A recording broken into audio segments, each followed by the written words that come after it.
Hi, I'm Marty Shields, and I'm standing right in the middle of an airport runway here in the city of La Puente. Well, not really.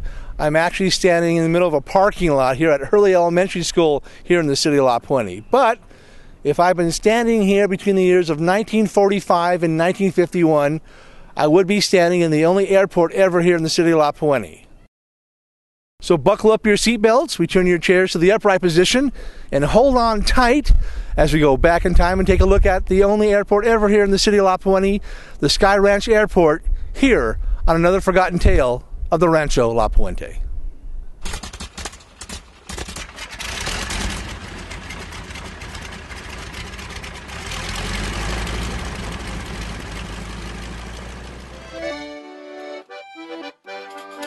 Well, let's first turn the clock back to the year 1943, and America is still at war. In the city of Puente, or as some folks refer to it as Basque Puente, Basque being a culture in an area on the border of France and Spain where both countries blended into a unique culture known as Basque. And Puente was called Basque Puente due to the large amount of French Basque residents who lived in the city. But I digress.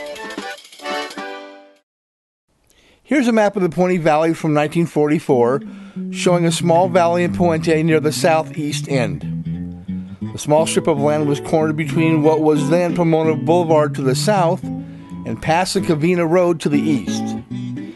2 years prior, the land was purchased from Albert Hurley and Louise Didier Hurley for the amount of $411,000, a small fortune back then, to a group of investors headed by a Hungarian-born, French-educated American and entrepreneur pilot, Etienne Noir, or Steve to his friends, or the Turk to others.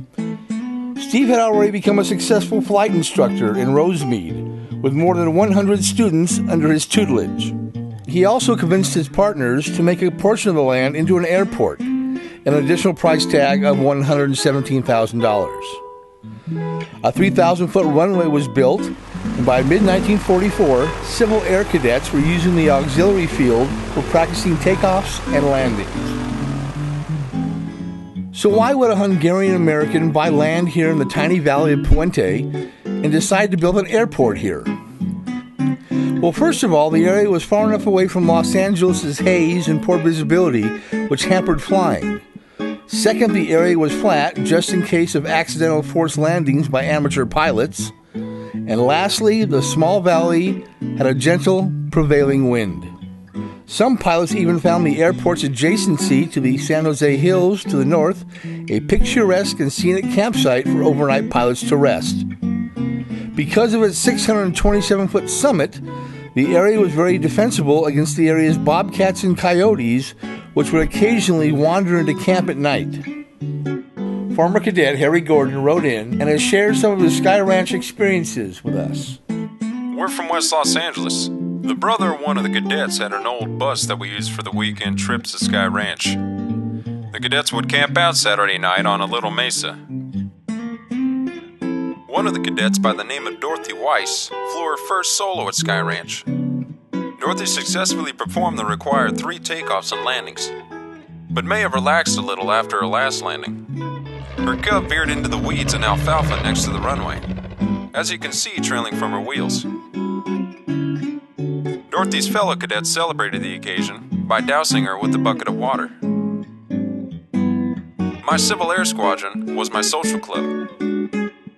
A lot of us became lifelong friends. I went away in the military service, and that's the last I saw of Sky Ranch. Viewing the valley floor from the summit was an excellent lookout. But early on, not everyone kept their eyes open and alert. Because of an occasional low cloud ceiling and influx of air traffic, Sky Ranch, like many other airports, had their share of flying mishaps. Early on, an accident in July took the lives of pilot C.W. Duffy and passenger Kenneth Severin in their Vultee BT-15, crashing in a grove near 5th and Anaheim Puente Road. Some later incidents had pilots receiving only minor injuries, including this one.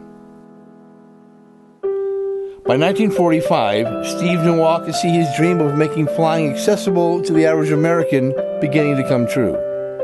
Soon, Sky Ranch had a flight office. Roger, Union 121.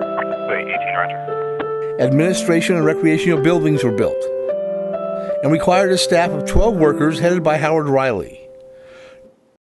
Noir wanted his airport to be family-friendly, with a need for cleanliness and accessibility to all. Projections showed that within 10 to 15 years, most Americans would have their own planes, and would have the ability to fly wherever and whenever they wished. Noir felt his airport was on the cutting edge of the future of aviation.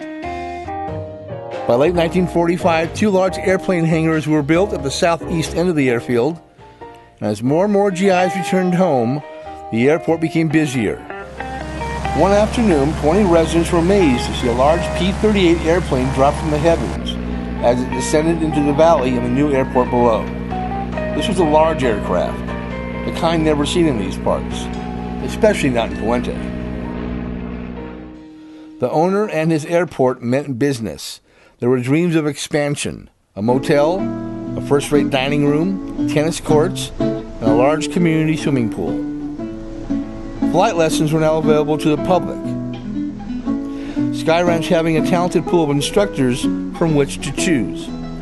These instructors were led by the airport's chief pilot, Art Soar, the soaring flight instructor. Arthur Soar had been a Montana teen who had flown his own Curtiss Robin airplane to work every day to nearby Yellowstone National Park, where he then drove the tour bus. Stateside, he taught pilots to fly during World War II, and later returning GIs were also taught to fly on their GI bills. Legend has it that it was Art and his partner Joe Hunter's big P-38 that was docked in a large hangar at the field, never to be flown. Back then, the entrance to Sky Ranch was at Anaheim Puente Road and Pomona Boulevard. Photos show a Southern California Edison substation building next to San Jose Creek. And here is the same building, built in 1912, possibly one of the oldest structures in the valley. Hacienda Heights resident Pat McIntosh remembers Sky Ranch. I have lived in Hacienda Heights since 1942. Flying out of Sky Ranch was truly exhilarating because, in the first place, flying was in itself unique in those days. My opportunity to fly out of Sky Ranch was in one of those rental planes with a young man with the name of Don Alden, who was my pilot. And he lived in La Puente, and he had flown during the Second World War and enjoyed flying. So he would come home on vacation times and rent a plane and fly. And I, loving to fly, took the advantage of any time we were together down here to say, I'll go. And off we would go, and we would tour the skies above Puente and maybe fly as far as El Monte or Pomona. In March of 1946, the airport had finished its construction of a small diner on the property, the Sky Ranch Cafe. Well, Sky Ranch was kind of a wonderful place to visit. It had a marvelous cafeteria where you could go in and have a wonderful lunch. The thing I remember best about it were the hamburgers. Soon the airport was a place to be and be seen. Airport staff marked their employment at the airfield with putting their hands in autographing the cement slabs in front of the cafe, Grauman's Chinese style. A flyers club was established, the Aero Club, and Puente residents were proud of the steps forward their small city was taking at the start of a new decade. But by late 1949, a change in the wind crept into the small airport in Puente. Circumstances beyond his control began to affect Noir's airfield and its future. A short 4 years after World War II, and there were only 3 companies producing small personal aircraft. And with the advancements in manufacturing techniques, their costs began to climb. So much that plane sales and lessons dropped to almost nothing. By the end of 1951, Steve Noir's marriage was now in trouble. As quickly as it came, it was gone. More and more pressure was put on Noir from his partners to expand to more homes on their land. By the end of 1951, the land that the airport sat on was more valuable than the airport itself. The once small housing tract to the northwest of the field started to encroach on the airfield's runway. With more homes being built in the area, the need for a local elementary school was mentioned. The returning flyboys who had taken Horace Greeley's advice and come west were now looking to settle down and start a family. The days of climbing and diving in their rented Sopwith Camels were coming to an end. According to an aerial map of 1953, the Sky Ranch Airport no longer existed. The cafe had finally closed up shop. The two big airplane hangars could still be found at the southeast portion of the property, but that was it. My husband and I lived in Berkeley, and when we finally moved back to La Puente, it was gone. It was long gone. And of course then the widening of Valley Boulevard had taken place, and the businesses and the homes had started, and Azusa had been put through, and it was just a different community completely.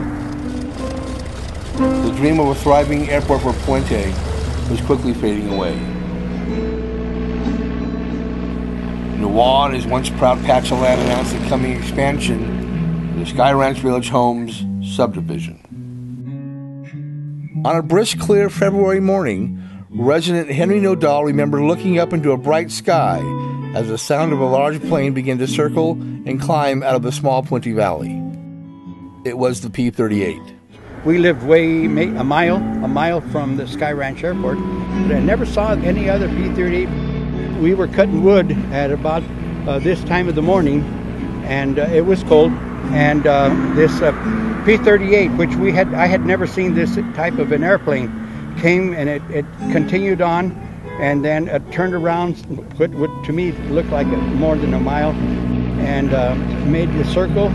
Looked like a speck, as high as he was. The plane continued on towards the north, and so like I said, even then that P-38 went out of sight for us looking to the north because of the hills and trees that were in front of us.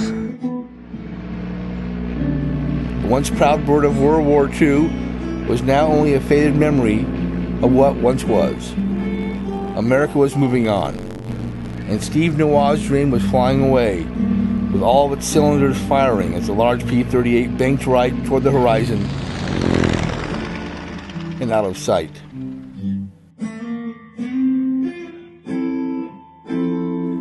America was satisfied with its life. The only taking to the air was on the airwaves supplied by their black and white televisions, eating their TV dinners in their comfortable 3-bedroom subdivision homes. The country would not become one of fanciful flight. America's feet were firmly planted on the ground. Well, it's all over now. The Sky Ranch Airport, the Sky Ranch Cafe, Steve Noir, the soaring flight instructor Art Soar. If you want to spend the night on the top of San Jose Hill Summit and take a great view of the valley, it's going to cost you $229 a night for a room, plus tip. Sure, a few streets were named after the pilots and some of the airfield folk, but the real tragedy is that the residents of these homes in these neighborhoods don't even know that the airport even existed here. There are no statues, no monuments, no plaques, nothing to suggest or indicate any of it ever happened. And who knows, maybe someday the powers that be will pay tribute to a Hungarian American's dream by changing the name of Hurley Elementary School mascot from the Hawks to the Flyers. Join us again for another journey to the Untold Valley with the forgotten tale of the Rancho La Puente, the Sky Ranch Airport.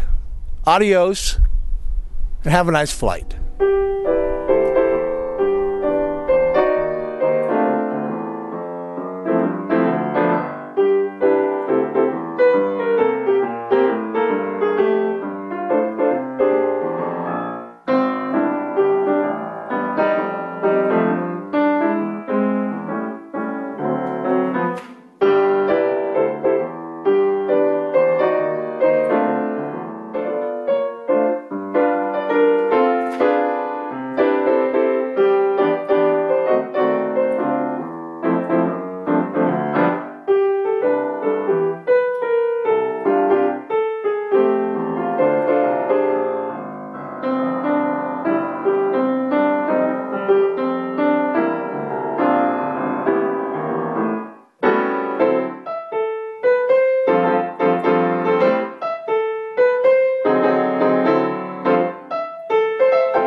Getting to the bottom of a story or myth can be an adventure in itself.